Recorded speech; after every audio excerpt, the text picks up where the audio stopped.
Assalamualaikum warahmatullahi wabarakatuh, Mr. Rangga.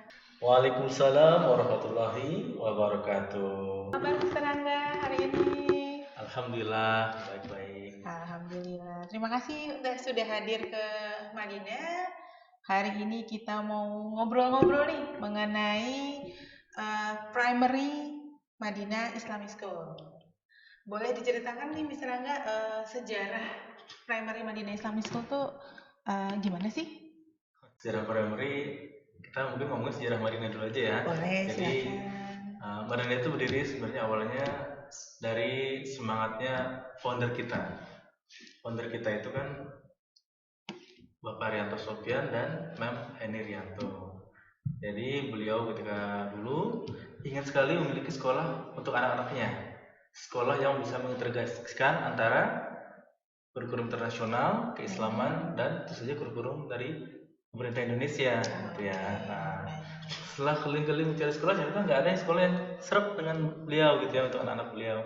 Nah, akhirnya beliau menginisiasi mendirikan sekolah Madinah Islamic School, gitu. Kita berdiri udah cukup lama sejak tahun 2004. Oh, 2004. Iya, dari hanya cuma satu kelas terus berkembang sampai sekarang alhamdulillah sudah lebih dari 30 ya kelasnya, alhamdulillah.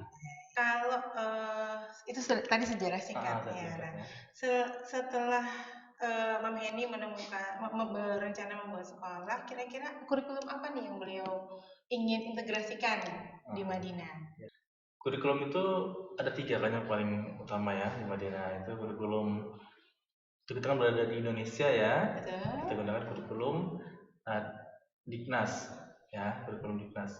Sekarang ini tentunya kita pakai adalah kurikulum 2013. Nah, kemudian selain itu juga kita supaya kita kan biasanya kan harus berpikir global tapi harus bertindak internasional ya. Think globally, act locally. Nah, kita mengintegrasikannya dengan kurikulum internasional. Nah, kebetulan kurikulum yang kita gunakan sekarang adalah kurikulum Cambridge. Nah, untuk selain itu kita juga ada kurikulum keislaman. Kita menggunakan konten dari Al Azhar Kairo untuk kurikulum keislaman di Madinah Islamic School. Nah, dari ketiga kurikulum itu, apa yang paling ditonjolkan nih dari Madinah Islamic School? Ya, untuk target hafalan ya. Target hafalan itu kita menggunakan target 7 juz untuk primary. Subhanallah. Jadi paling nggak 1 juz anak-anak bisa memegang lah. Tapi itu nggak hanya target dari sisi kuantitas ya. Kedepannya kita menggunakan target juga dari sisi kualitas, yaitu bagaimana anak-anak bisa memiliki bacaan yang baik, makhrajul hurufnya, tajwidnya gitu ya, dan juga paling nggak memahami apa sih makna kandungan secara singkat dari ayat-ayat yang mereka hafalkan. Setelah punya target hafalan nih, kita berlanjut ke proses pembelajaran. Nah, selama ini kan kita pembelajarannya masih jarak jauh ya, Mr. Rangga ya. Nah, boleh disampaikan nih waktu pembelajarannya dari jam berapa sampai jam berapa, kemudian bagaimana sih agak sulit nih anak-anak ketika nanti proses pembelajaran secara jarak jauh nih. Untuk pembelajaran secara online ya, kita mulai jam 8 sampai dengan jam 12 siang. Jam 12 siang. Cuma itu nggak full belajar, anak biasanya kita kasih waktu istirahat ya. Dari jam 8 sampai jam 9 itu juga nggak diawali dengan langsung belajar. Jam 8 sampai setengah 9 itu kita ada morning talks ya. Ya, biasanya anak diajak ngobrol sama gurunya, ajak cerita, motivasi mereka supaya mereka siap untuk menghadapi pembelajaran gitu kan, supaya mereka nggak bosan juga, karena kan tahu sendiri kan biar online kan kelihatan cuma sekotak itu. Betul. Terus pelan-pelan Quran murojaah juga diulang-ulang ya. Setelah itu proses pembelajaran setengah 10 mereka istirahat setengah jam, masuk lagi pembelajaran sampai lanjut jam 12 selesai. Cuma ada beberapa juga yang natif ya, kita punya pelajaran natif itu berapa hari, 2 minggu sekali biasanya tuh ada native Arabic dan native English, itu kita bergantian. Kalau untuk native Arabicnya berarti nanti mereka dalam satu kelas bersama-sama atau mereka terpisah nih? Satu kelas. Dalam satu kelas.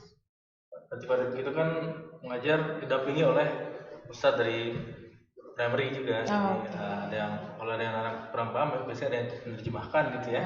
Nah, Itu belajar biasanya dari jam 1 sampai jam 2. Nah, itu belajar 2 minggu sekali bergantian dengan native English. Oke, baik. Nah, kalau yang terberat nih bagi guru-guru ketika proses pembelajaran secara online atau jarak jauh tuh apa sih, Mr. Rangga? Terberat itu adalah rasa kurangnya rasa kedekatan dengan anak-anak ya. Anak-anak, betul. Karena kan dengan online itu kan kontak secara psikologis, secara fisik itu sangat jauh ya, gitu. Jadi guru-guru harus bisa membuat pembelajaran yang bikin anak gak bosan. Nah, apalagi anak grade bawah tuh kelas 1, kelas 2, mereka kan belum bisa fokus terus menerus kan. Jadi setiap berapa menit harus ada jeda, berapa menit harus ada jeda gitu ya. Supaya mereka gak bosan. Nah, kembali lagi ke kurikulum. Kalau untuk kurikulum Cambridge itu apa saja yang kita adopt di kurikulumnya? Ya, kita gunakan adopt untuk 3 pelajaran. Science, Math, sama English itu sendiri ya. Nah, itu kita datangkan semua bahan-bahan bukunya dari sana gitu ya. Jadi kita sampaikan sesuai dengan bahasa Inggris dalam pembelajarannya. Nah, kemudian juga ujiannya juga ada ujian checkpoint. Nah, itu kita ambil di grade 5. Oh, dari grade 5. Kita ambil di grade 5. Nah, ini ujian di kelas 5, ujian untuk mengevaluasi kemampuan anak dalam memahami materi pembelajaran selama di primary. Oke, baik. Mr. Rangga, kalau untuk kurikulum Dignas, itu kan kita dulu punya tolak ukur ujian nasional. Nah, untuk sekarang, apa nih tolak ukurnya? Baik, kita semua tahu ya, di peraturan Dignas yang terbaru, ujian nasional sudah tidak diadakan lagi. Tapi setiap sekolah harus membuat ujian sekolah. Nah, ujian sekolah ini harus sesuai dengan kurikulum 2013. Silabusnya, semua pembelajarannya, materinya harus sesuai dengan materi sudah di-setting oleh Dinas Pendidikan. Nah, itu kita harus melaporkannya setiap tahun ke Dinas Pendidikan. Nah, di Madinah, selain itu kita juga punya report ya. Report Islamic Character Building dan juga report TAFIZ. Nah, melalui report Islamic Character Building ini kita bisa memantau sejauh mana perkembangan karakter anak-anak setiap tahunnya. Jadi dari mulai kinder terus sampai dengan secondary berkelanjutan. Nah, ini sudah ada kurikulum khusus, kurikulum character building. Jadi di sana semua guru akan diberikan pembekalan bagaimana menyampaikan materi ini walaupun secara klasikal ataupun dalam kegiatan sehari-hari. Jadi harus terinternalisasi dalam pembelajaran sehari-hari. Oke, baik. Saya tertarik nih dengan karakter building. Goals-nya nanti apa sih, Mr. Rangga, kalau untuk karakter building-nya? Karena kan ini kalau dari sains dari seluruh pembelajaran dikaitkan dengan keislaman dan nanti dirangkum dalam karakter building, kan itu berarti kita punya goals yang kita harapkan. Apa sih pencapaiannya nanti anak-anak diharapkan bisa apa nih? Ya, alhamdulillah Madinah ini kan anak mempunyai value ya atau karakter yang diharapkan setelah lulus nanti, outcome-nya lah gitu.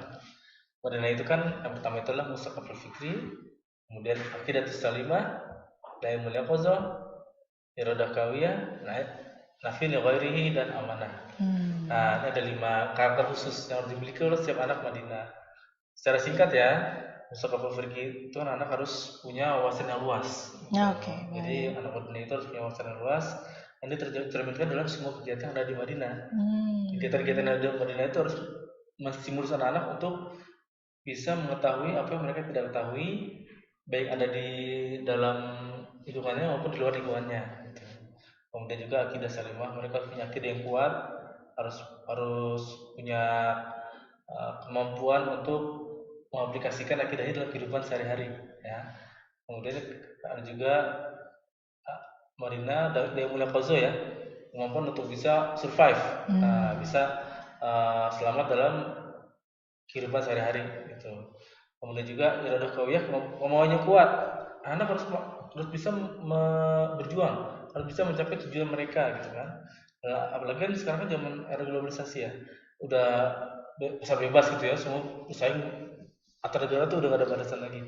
Mereka via iradah kawiyah jangan mau kalah dalam persaingan ya, gitu, sebagai seorang muslim.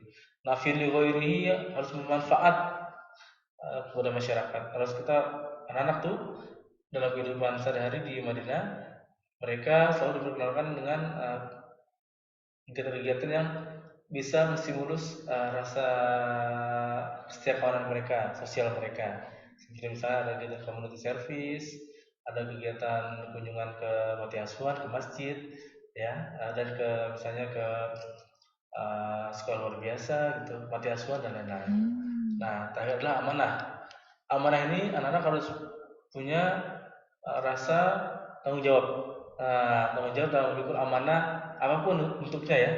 Minimal sebagai seorang nantinya sebagai kepala rumah tangga atau bahkan membawa dirinya bahwa fisik kita ini amanah dari Allah ya harus kita jaga. Ya, secara singkat seperti itu. Baik, berarti Madinah itu bukan hanya sekedar nama, tapi ternyata Madinah itu adalah tujuan nanti akhirnya yang akan kita harapkan dari para siswa di Madinah, baik dari tingkat TK, kindergarten, primary sampai secondary. Oke, baik. Terima kasih banyak Mr. Angga untuk kehadirannya. Semoga apa yang menjadi tujuan kita nanti tercapai dan membawa nama baik Madinah Islamic School. Amin, amin. Baik, terima kasih. Assalamualaikum warahmatullahi wabarakatuh. Waalaikumsalam warahmatullahi wabarakatuh.